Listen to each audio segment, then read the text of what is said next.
Hey pickers, Carla here, and I want to talk to you about buying your first guitar.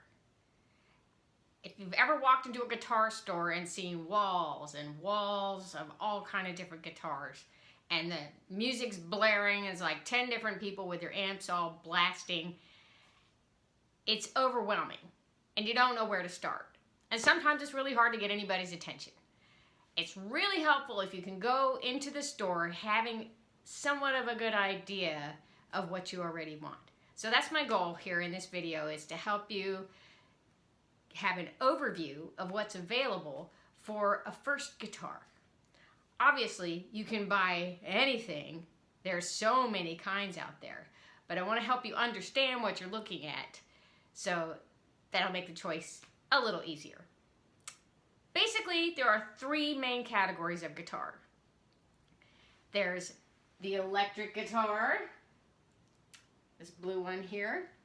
There's the classical guitar, and there's the steel string guitar. Those are your three main categories. There are other specialty guitars, but you're not going to want a specialty guitar for your first guitar. You want something normal and basic for your first guitar. I worked in a guitar store for 3 or 4 years, and I helped a lot of people pick out their first guitars. And I would like to help you pick out your first guitar, or at least make the process a little easier. One thing you should know, if you go to a store like Sam Ash, and I think Guitar Center as well, one of the big chains, they have a 30-day return policy. So if you buy a guitar and then you change your mind and decide you want something else, if you change your mind within that 30 days, you can bring it back and exchange it for something else. That is a really good thing to know, so that you don't feel like, oh my God, this is an irreversible mistake if I buy the wrong thing. You can try it out for a couple of weeks and then go, you know, I really wish I'd bought an electric instead of an acoustic. I'm gonna go back and swap it out. And they will totally swap it out for you. It's awesome. Great policy. So I'm gonna start with the classical guitar, also called a nylon string guitar. And you'll notice all these guitars have 6 strings. The notes and the chords are all in the same place, no matter which guitar of the normal guitars. They do make 7-string guitars, and then there's a bass that only has 4 strings, but those are not normal starter guitars, unless you want to play just bass guitar. That's a whole other animal. We're gonna talk about just normal 6-string guitars in this video. So I'm starting with the classical guitar, which has nylon strings. They look like plastic, clear plastic, and then these 3 are wound with metal. And you'll notice that here, the way the strings are strung, there's holes, there's slots here for the strings to go through, which it looks different on the steel string guitar, and I'll show you that when we get to it. The thing with the nylon string is it's easier on your left hand.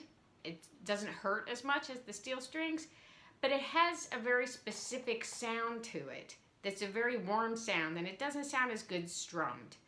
It's more made for finger picking, because also the strings are further apart so that you can get your fingers in there on your right hand. So there's more room for your fingers on your right hand and more room for your fingers on your left hand.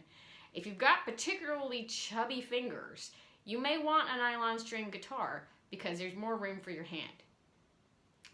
Now, what kind of music would you play on a nylon string? Other than Willie Nelson, if you really like Willie Nelson, then you probably want a nylon string, because then you'll sound just like him. Other than Willie Nelson, bossa nova sounds really nice on.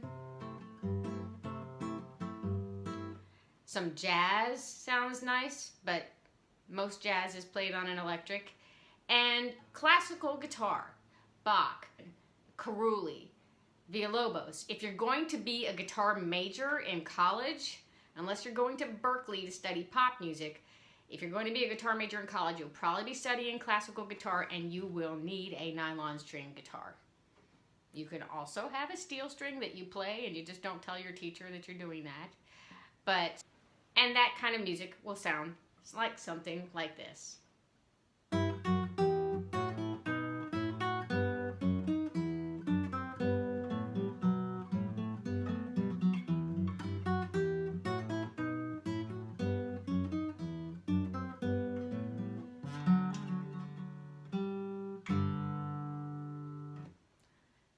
the kind of music that this guitar was made for. Now let's talk about the steel string guitar. All right, this is a steel string guitar, also just known as an acoustic guitar. And you'll notice there's no slots here. There's no holes in this headstock in this part of the guitar. So the strings are just wound around these pegs. And that's how you can eyeball real quickly the difference between a nylon string or a classic guitar and a steel string. You'll also notice all the strings are metal. There are no plastic or nylon strings on this guitar. Okay, so the strings are a little closer together. I would say the steel string is the most versatile. It has the most styles that can be played on it and sound really good. You can do blues, you can do finger style, you know, you can...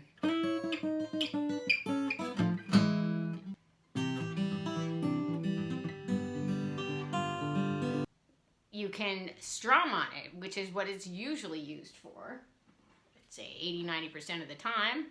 And it's got this nice, full, shimmery, full-bodied sound to it. Like,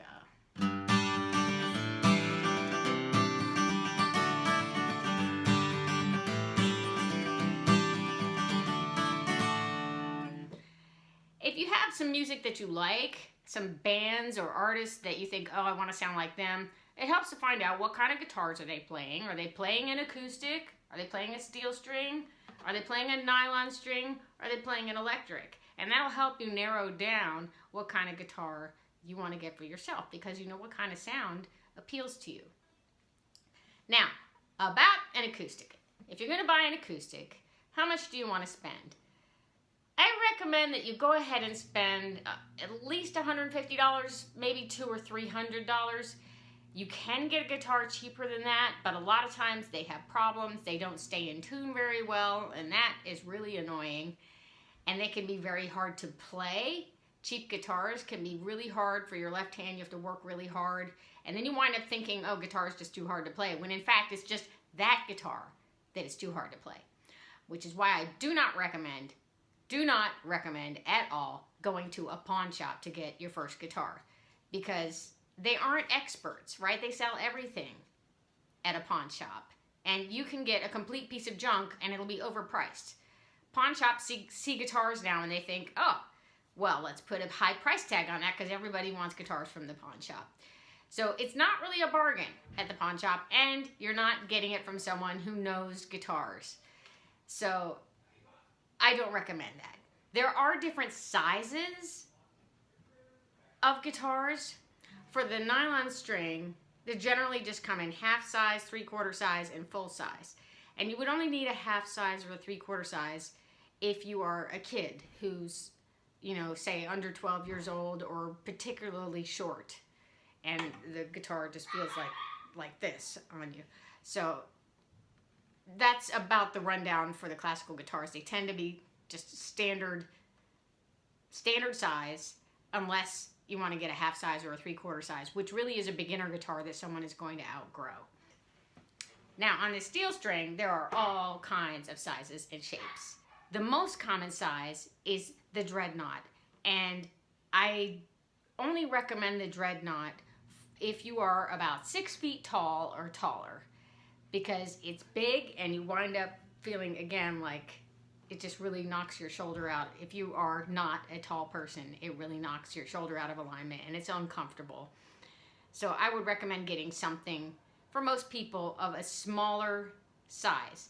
Even though the dreadnought is the most common and it's easier to find a cheap guitar that is a dreadnought, it's easy to find something in the $150, $200 range as a dreadnought. I recommend getting something smaller. Now, you can get a half size or 3/4 size steel string. Again, I only recommend that if you're a kid and you need something small. So usually under 12 years old or a particularly petite person would use a half size or 3/4 size. They also make travel guitars that are smaller, and they just don't sound as good. They're almost as expensive as a standard guitar, but they don't have the full body, so you lose some of the sound.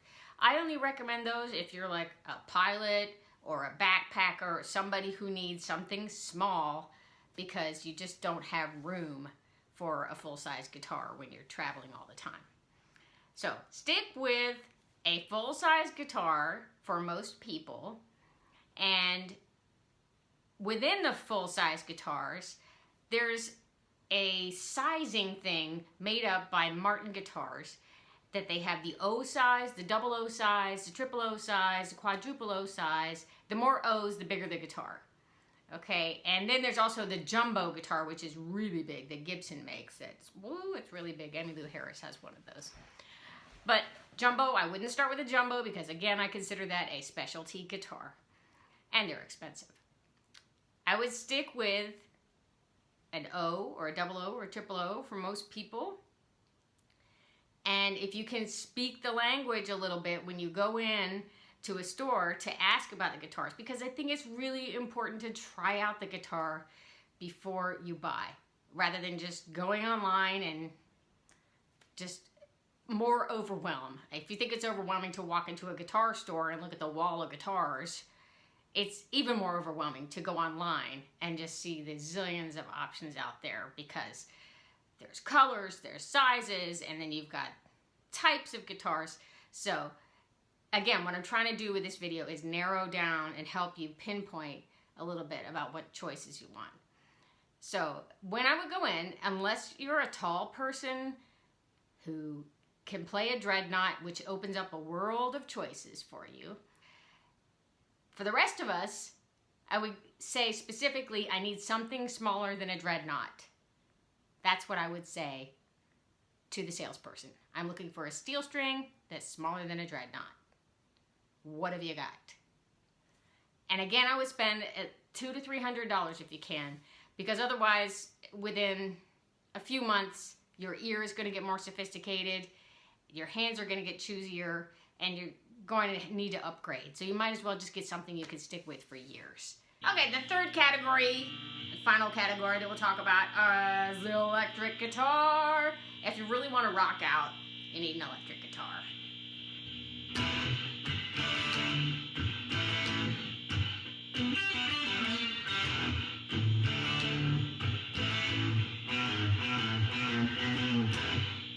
This one I have here is a Fender Stratocaster. You can tell the Stratocaster shape. They're all kind of different brands that make Stratocaster type guitars.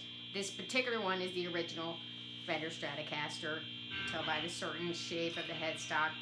And if you want to play Hendrix or Clapton, Stratocaster is definitely the way to go. You can play AC/DC on here. This is not the kind of guitar they used, but you can make it happen if you use some different pedals and things. Now, the thing with an electric guitar is you're going to also need an amplifier and a cable to connect to the amplifier. And, of course, some picks, which you will also need with a steel string acoustic guitar. And a strap if you want to stand up. If you really want to rock out, you're probably going to want to stand up. There are other kinds of electrics. The three main types of electrics are the Stratocaster, the Telecaster, and the Les Paul. The other somewhat more popular model is the Gibson SG that AC/DC plays. Then there's all kinds of other things like the Explorer, the Destroyer, things like that. And there are all kinds of brands of electric guitars. The classic brands that are the most common are the Fender, the Gibson, and the Epiphone. And Epiphone and Gibson are the same company, but Epiphone is a lot more affordable than Gibson. Electric guitars, again, you can also get a half size if you've got a very small person or a young kid. I generally recommend that people start guitar around age 9. Occasionally you get a precocious 8-year-old who can do well on guitar. But usually before that, their hands aren't really strong enough. So you may want to start them on ukulele. If they want to start before age 8 or 9, you may want to start them on ukulele. And the easiest thing to do is to start them on baritone ukulele, because those 4 strings are the same 4 strings as the 1st, 2nd, 3rd, 4th string on the guitar. So it would be a very easy adjustment going from the baritone ukulele to the guitar. but the ukulele is much easier to play. It is the nylon strings like the classical guitar, and they can be very inexpensive. I've got a baritone ukulele for $40, and it was perfectly playable, stayed in tune just fine.